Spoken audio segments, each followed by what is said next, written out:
সবাইকে আমার চ্যানেলে স্বাগতম। আমার সব বন্ধুদের অনেক ভালোবাসা। দেখো, সকালে উঠে আমি একদিকে চা আর একদিকে দুধ বসিয়ে দিলাম। একটু দুধ ছিল, ছেলেকে খাইয়ে দেবো, ওটা গরম করতে দিলাম।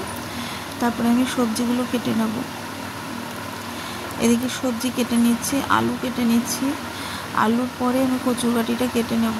আজকে কচুরগাটি দিয়ে আলু দিয়ে তেলাপিয়া মাছের ঝোল করব। মাছটা কালকে ছিল, ফ্রিজ নেই বলে হালকা ভেজে রেখেছিলাম। ফ্রিজটা এখনো ঠিক করতে পারিনি আমি। আলুটা কেটে নিচ্ছি।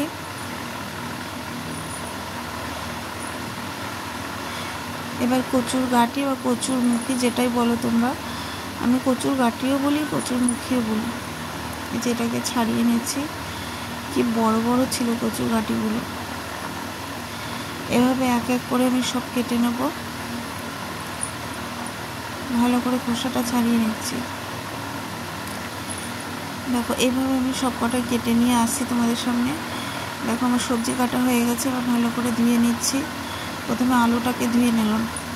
এই যে আলু ধুয়ে নিচ্ছি ভালো করে।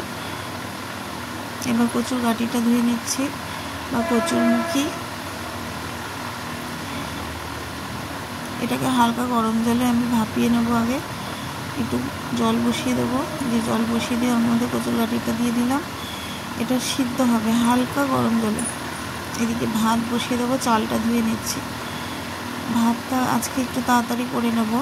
ভাতটা আমি দেরি করেই করি, কিন্তু আজকে সবাই যেহেতু বাইরে বেরোবো, ওই জন্য ভাতটা তাড়াতাড়ি করে নিচ্ছি। চালটাকে ভালো করে ধুয়ে নিলাম, ধুয়ে ভাত বসিয়ে দিয়েছি। এই যে সেই মাছটা কালকে ভাজা ছিল, আজকে তাও একটু হালকা ভেজে নিচ্ছি। ফ্রিজ থাকলে ফ্রিজে ঢুকিয়ে রাখি। ফ্রিজটা যেহেতু নষ্ট হয়ে গেছে, তোমাদের বলেছিলাম ইঁদুর কেটে দিয়েছে। তার এখন রাঁধুনি আর কাঁচা লঙ্কা ফোড়ন দিয়ে আলুটা দিয়ে দিলাম। একটু ভাজা হোক আলু, তারপরে কচুর গাঁটিটা দেবো। দেখো, ভাজা হয়ে গেছে। এরপরে আমি কচুর গাঁটিটা দিয়ে দিলাম। দুটো একসঙ্গে লাল লাল করে ভেজে নিয়ে এবার হলুদ দিয়ে দেবো। হলুদ দিয়ে আমি ভেজে নিচ্ছি। এটা আমার ভাজা হয়ে গেছে দুটো। এবার মশলা দিয়ে দিলাম। মশলার মধ্যে ছিল জিরে, আদা, কাঁচা লঙ্কা আর সামান্য একটুখানি রাঁধুনি দিয়ে বেটে নিয়েছিলাম। ভাতটা একটু নাড়িয়ে দেব। নুন দেব, চিনি, নুন দুটো একসঙ্গে দিয়ে দিলাম। টমেটো দিয়ে দিলাম, একটা ছোটো টমেটো ছিল, ওটা দিয়ে দিলাম। ভালো করে মিশিয়ে নেবো মশলার সাথে। মশলাটাও আমার ভাজা হয়ে গেছে। এই যে তেলাপিয়া মাছ দিয়ে এটা করব। এবার জল দিয়ে দেবো। জল দিয়ে দিলাম। ভাতটাও ফুটে গেছে। এখন এটা ঢেকে দিই, ততক্ষণ ছেলেকে একটু পড়াতে যাবো। ছেলেকে পড়তে বসিয়েছি। এই প্রশ্নগুলো ওর একটু বেঁধে বেঁধে যাচ্ছিল, আবার পড়িয়ে দিলাম, যেহেতু আজকে ইতিহাস পরীক্ষা।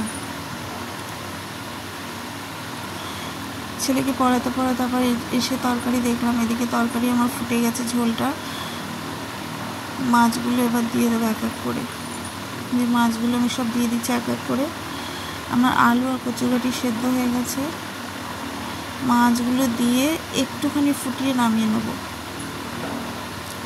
সব মাছ দিয়ে দিলাম। কালকে তেলাপিয়া আর ইলিশ দুটো ছিল, ছেলে একটাও খাবে না। ওদিকে ভাতটা মাকে একটু নামিয়ে দিতে বলেছিলাম, মা নামিয়ে দিল। এই যে ঝোলটা আমার হয়ে গেছে। আর ইলিশ মাছটা সর্ষে বাটা করবো। ইলিশ মাছটাও হালকা ভেজে নেব। আর এই শুকনো লঙ্কাটা ওল সিদ্ধ দিয়েছিলাম, ওটা ওল সিদ্ধর মধ্যে দেবো লঙ্কাটা। এতগুলো যদিও দেবো না। এদিকে কালো জিরে, কাঁচা লঙ্কা দিয়ে দিলাম। সর্ষে, কাঁচা লঙ্কা আর হাফ টমেটো পেস্ট করে দিলাম। এটা ইলিশ মাছের জন্য করছি আমি। এটাকে একটু ভেজে নেব। এবার হলুদ দিয়ে দেবো। নুন, হলুদ, চিনি স্বাদ মতো দিয়ে দেবো। এই যে হলুদ দিয়ে দিয়েছে। এটা আমার হয়ে গেছে, ভালোভাবে ভাজা হয়ে গেছে। আমি জল দিয়ে দেবো। লাল লাল হয়েছে, মানে ক্যামেরার জন্য আমার এরকম লাগছে। দেখো ইলিশ মাছের তরকারিটা আমার হয়ে গেছে। দুটো তরকারি না খুব সুন্দর হয়েছিল খেতে। এই দুটো মাছের একটা মাছও ছেলে খাবে না। এদিকে আমি বাসনগুলো মেজে নিচ্ছি তাড়াতাড়ি করে। 9টা বেজে গেছে, আমার টাইম হয়ে গেছে। 9:30টার মধ্যে আমার রান্না কমপ্লিট হয়ে যায়। 9:30টার মধ্যে আমি বাথরুমে ঢুকি, তারপরে ছেলেকে রেডি করাই। বাসন মেজে নিচ্ছি এক এক করে সব। আমার বাসন মাজা প্রায় হয়ে গেছে। কড়াইটাকে মাজলেই হয়ে যায়। কড়াইটা না কালি পড়েছিল পেছনে, ছোট গ্যাসটায় ভীষণ কালি পড়ছে। দেখো কালি পড়েছে প্রচুর। কালিটা আমি উঠিয়ে নিয়েছি সব। দেখো একটু কালি নিয়ে আর ভালো করে মেজে নিয়েছি আমি। এটা ধুয়ে নেবো বাসনগুলো। আমার বাসন সব মাজা হয়ে গেছে, বাসনগুলো ধুয়ে নেবো। ভালো করে কড়াইটা মেজে নিয়েছি। দেখো এক এক করে সব বাসন ধুয়ে নিচ্ছি। ছেলের জন্য একটু ভাত বেড়ে নিচ্ছি, ওকে খাইয়ে দেবো। না খাইয়ে দিলে খেতে পারে না। একটু ঝোল নিয়ে নেবো, মাছ তো খাবে না, ঝোল নিয়ে নেবো। একটা আলু, একটা কচুরবটি আর দুটো তরকারি একটু একটু করে ঝোল নিয়ে নেবো। এই হচ্ছে আজকের রান্না আমার। দেখো আমার রান্নাঘর পুরো পরিষ্কার। আর ওই দেখো গ্যাসের উপরে একটা ডিম রাখা, ওটা দুপুরে ছেলেকে অমলেট করে দেবো। সব পরিষ্কার করা হয়ে গেছে রান্নাঘর। বেসিন, গ্যাস, জানলা সব পরিষ্কার করে নিয়েছি। এবার স্নান করতে যাব। স্নান করে এসে আমার পুজো দেওয়া শেষ, আমিও বেরোবো এবারে। দেখো আমাদের বাড়ির সামনে এখনও কতটা জল, প্রায় হাঁটু সমান জল। প্রত্যেকটা দিন এই জল পেরিয়ে যেতে হয়, জল পেরিয়ে আসতে হয়। আর সব নোংরা জল, পা ভীষণ চুলকায়। সবাই ভালো থেকো, সুস্থ থেকো।